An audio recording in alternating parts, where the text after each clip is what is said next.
بعد بيان رسمي من اتحاد الكرة بيقول فيه ان النادي الاهلي هيشارك في النسخة القادمة من كأس العالم للأندية اللي هيقام في دولة المغرب، الاهلي يطفي هذه الفرحة الكبيرة بالتعادل الايجابي مع نادي فيوتشر. كلام في الكرة مع احمد نصر. اعمل لايك للفيديو، اعمل سبسكرايب او اشتراك في القناة، ويلا بينا نتكلم عن مجريات المباراة. في بداية الأمر وأنت بتتفرج على المباراة، في حاجة كده، أول حاجة جت في بالك إيه هي؟ إن النادي الأهلي بيلعب كورة هجومية وفيوتشر بيلعب كورة هجومية، فهتلاقي إن في مساحات مفتوحة في خطوط نادي فيوتشر، وزدنا من الشعر بيت وقلنا إن شاء الله الحظوظ هتبقى عالية وإن الأهلي هيكسب. ليه؟ لأن فردة تقيلة من الترس بتاع مكنة فيوتشر اسمه عمر كمال اتطرد في الدقيقة 20، ويعني يعتبر الماتش ابتدى بالنسبة للنادي الأهلي وفيوتشر ناقصة واحد. رغم ان الاستحواذ القوي جدا للاهلي، رغم السيطرة الكاملة للاهلي، رغم ان الاهلي سجل هدف، الا ان انا ما زلت متأكد وبقول ان كولر لسه ما حطش ايده على اداء جيد للنادي الاهلي. ولو انت متابعني في اخر مباراة انا قلت فيها ايه على النادي الاهلي؟ قلت ان السلم بيمشي كده، هو السلم ترتيبه كده من قبل ما انا وانت نتولد: فوز باداء سيء، فوز باداء سيء، فوز باداء سيء، تعادل، خسارة. طول ما الاداء سيء. لكن عارف لو انت بتتعادل واداءك كويس، اعرف ان لو كسبت مكسب هيجيب مكسب، هتفضل سلمك طالع لفوق. وده اللي انا شايفه ان اللي بيحصل. وكمان عايز اقول حاجه، هو كولر وشه حلو، يعني كولر وشه حلو. يعني انا على ما اعتقد ان لو سواريز كان هو اللي ماسك النادي الاهلي، كان النادي الاهلي ما كانش راح كاس العالم. هو وشه حلو، فابتدى ببطولة وكسب نادي الزمالك. بعض الحاجات اللي كانت واقعة في تشكيلة نادي الزمالك والإصابات والغيابات وكل وحط أي حاجة، وكان الملعب معاه زكريا الوردي غلط غلطة يعني من لاعب دولي، لعيب أجنبي ما ينفعش إن هو يغلطها في مباراة كبيرة زي ديت. النادي الأهلي استغل الغلطة وكسب ما خسرش ولا ماتش في الدوري، متصدر الدوري، عامل العلامه الكامله، اللعيبه بتاخد احسن لعيبه عنده في النادي الاهلي، هي احسن لعيبه في كل جوله من الدوري، والدنيا ماشيه كويس. بس الاداء سيء. ولان الاداء سيء، لما تيجي تقابل فرقه بتلعب كوره كويس لابد ان انت تحذر.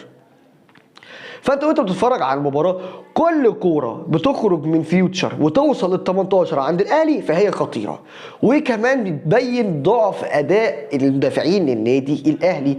رغم كل اللي انت شايفه ده، رغم ان النادي الاهلي يمتلك لعيبه كبيره، الا ان اخطاء في التمركز دي كانت اكبر غلطه للنادي الاهلي. وكمان انا شايف ان المجهود البدني بتاع النادي الاهلي قل، وان رغم ان فيوتشر كان مطرود منها واحد، الا ان النادي الاهلي ما كانش قادر يفتت دفاع ولا خط وسط نادي فيوتشر. ولما يكون عندك مدرب مخضرم ابن من ابناء النادي الاهلي، وتروح تجيب مدرب من بره، اعرف يا راجل كده ان في حاجه غلط. يا راجل علي ماهر زي ده لو مسك النادي الاهلي بالحميه دي، النادي الاهلي هياكل الاخضر واليابس. معرفش بصراحه اللي جابوا كولر دول واللي جابوا سواريز دول واللي بيجيبوا اي مدرب اجنبي للنادي الاهلي ايه التفكير. انت شايف علي ماهر بيقدم كوره من احسن الكورات في افريقيا. الراجل بيقدر يفتت دفاع النادي الاهلي بدون كوره، مش بدون كوره. لو بص تشكيله فيوتشر، انا شايف من وجهه نظري ان ينقصها لاعب الكواليتي بتاعت ابو تريكه، ايمن حفني، محمد ابراهيم، صالح جمعه، الناس اللي بتلعب بظهرها دي، الناس اللي عارفه الملعب وبتعمل اسكان للملعب بظهرها، ان بباص واحد بتكسر كل الخطوط. لان تحركات لعيبه فيوتشر في الملعب في اكتر من كوره بتلاقي ان في التلت الدفاعي بتاع النادي الاهلي فيوتشر 4-3 من مدافعين النادي الاهلي. وفكره ان انت تطير الباكات في فرقه بتطير الباكات، ده اكبر غلطه النادي الاهلي كان بيعملها. ولما خرج حمدي فتحي كنا شايفين السيطره الكامله لنادي فيوتشر، لان ابسط طموح فيوتشر في المباراه اللي زي دي هو انه يخرج خسران 1-0. لكن اعلى درجات طموحه انه يخرج مباراه مطرود منها 1-1.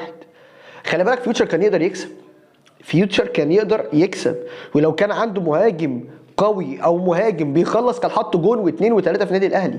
السيطره بتاعت النادي الاهلي في كل مبارياته انا بشوف انها سيطره سلبيه، مش بشوف ان هو عنده الاسلحه القويه اللي ممكن تخلص. هات لي حد من النادي الاهلي عنده قوه التسديد من بعيد، يعني شوف لي، هات لي كام كوره في كل مباراه كده بتشوط من بره ال 18 في البوكس.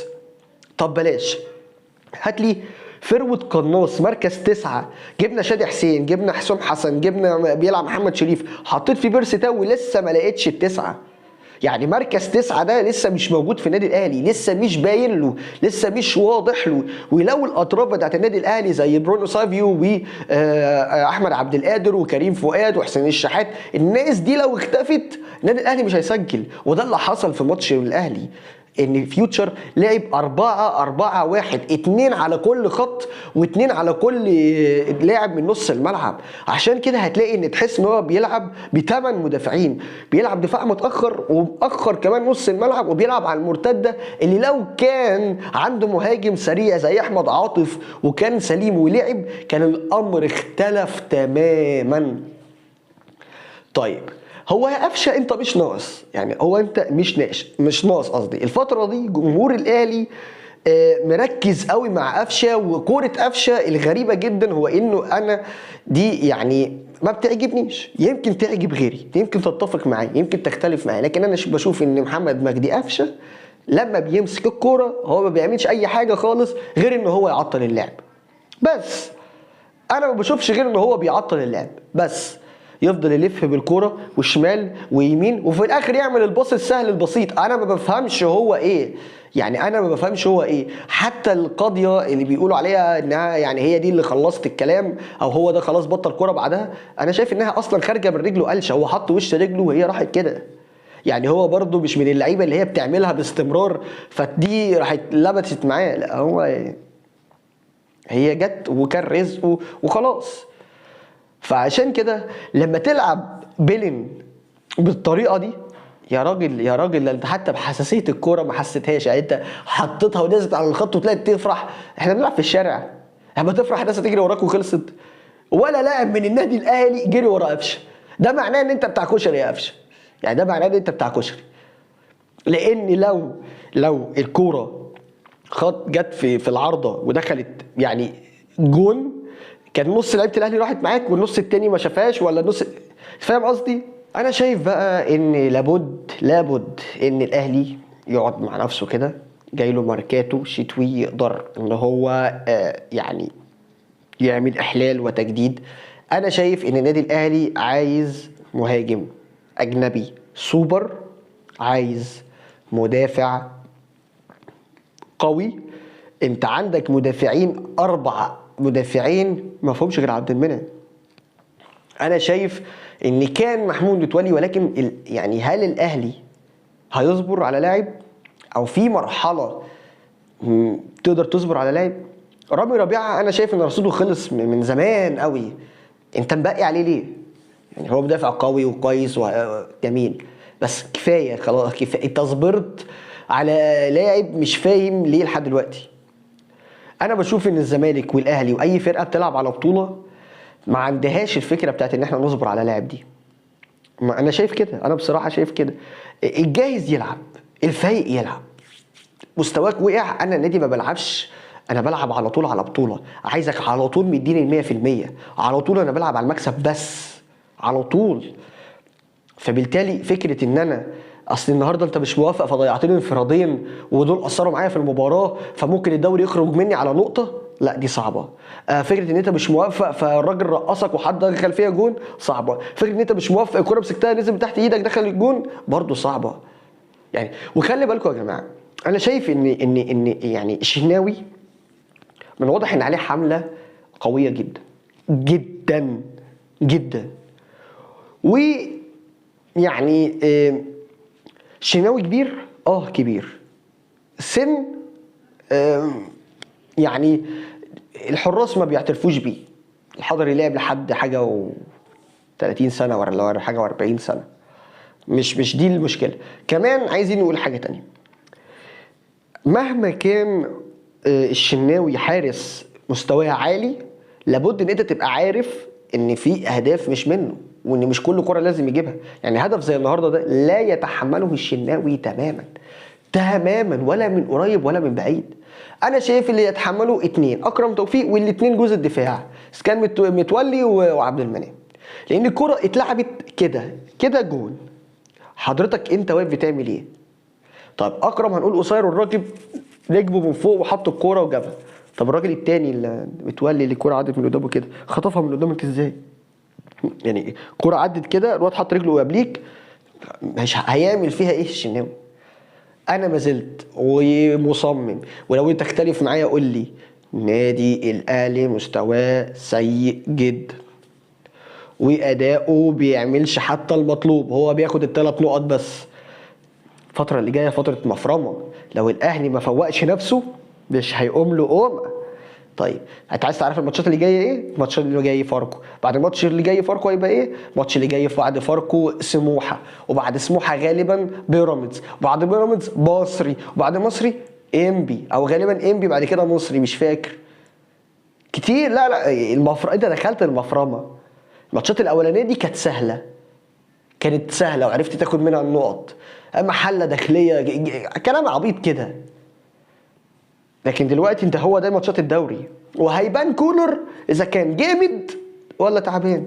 وانا بقول والله يا جماعه النادي الاهلي يمتلك ابناء فنيين عاليين جدا، مش محمد يوسف وحسام البدري والاشكال الضاله اللي بيجيبوها لنا دي. عندك علي ماهر كواليتي مدرب، من انا اصنفه من احسن مدربين في افريقيا. والله الكره هنا يا جماعه، الكره هنا اقسم بالله هنا. منتخب زي منتخب مصر ده يمسكوا علي ماهر مستريح، يمسكوا حسام حسن مستريح، يمسكوا احمد سامي مستريح. كرة هنا والله. السي في ده لما اكون رايح اقدم في بنك، الكرة هنا. الناس اللي لعبت وعرفت يعني ايه كورة بالعرق وبالدم، يعني ايه تصاب وتلعب وقابل مدرب بيفهم وقابل مدرب ما بيفهمش، حكم بيظلم وحكم ما بيظلمش. خلاص فوقوا بقى وادوا الناس اللي بتتعب وبتذاكر بجد وفاهمه بجد وربنا مديها العقل والقوه. الكوره هنا. وبكده اكون انا خلصت كلامي عن مباراه النادي الاهلي وفيوتشر، واللي خلصت بتعادل 1-1، والنادي الاهلي خسر نقطتين في سباق الدوري مع منافسه التقليدي نادي الزمالك. هنشوف نهايه الدوري هيكون مين البطل. كان معاكم احمد نصر، الى اللقاء.